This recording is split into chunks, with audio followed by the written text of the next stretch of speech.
मिश्रा आप सभी का मिश्रा एसोसिएट फर्म में वेलकम करता हूं।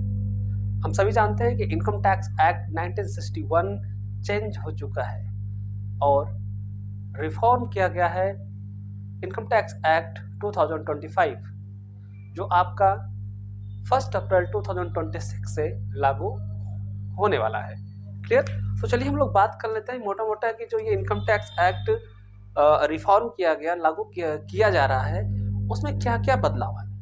तो सबसे बड़ा जो बदलाव आपको देखने को मिलेगा कि इनकम टैक्स एक्ट 1961 की अपेक्षा इनकम टैक्स एक्ट 2025 में 700 सेक्शन ऐसे थे जो रिड्यूस कर दिए गए हैं। 700 सेक्शन को रिड्यूस करके आप न्यू इनकम टैक्स एक्ट में बनाया गया है 534 के आसपास आपका सेक्शन रखा गया है। और सबसे बड़ी बात यह है कि यह चैप्टर वाइज बनाया गया है, मतलब कि इंडेक्स वाइज बनाया गया है। ठीक है, तो चलिए थोड़ा सा इसके बारे में हम लोग जान लेते हैं।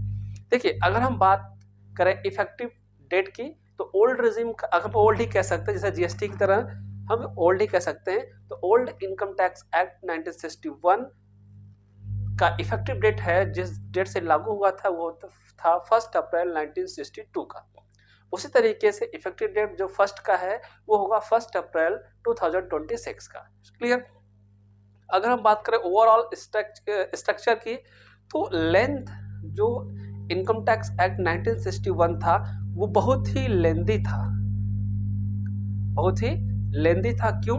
क्योंकि उसमें प्रॉपर डिटेल लिखा हुआ था। लेंदी, कॉम्प्लेक्स एंड हाईली डिटेल्स,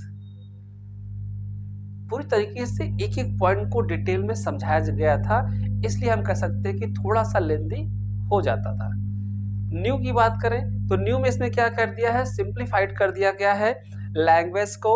ठीक है, पूरी तरीके से रिप्रेजेंट किया गया है।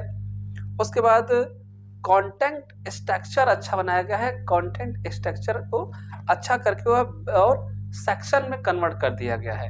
ठीक है, अगर हम नेक्स्ट बात करें तो जो ईयर होता था, कॉन्सेप्ट ऑफ ईयर, हम अभी तक पढ़ते थे कि प्रीवियस ईयर और असेसमेंट ईयर, फाइनेंशियल ईयर और असेसमेंट ईयर।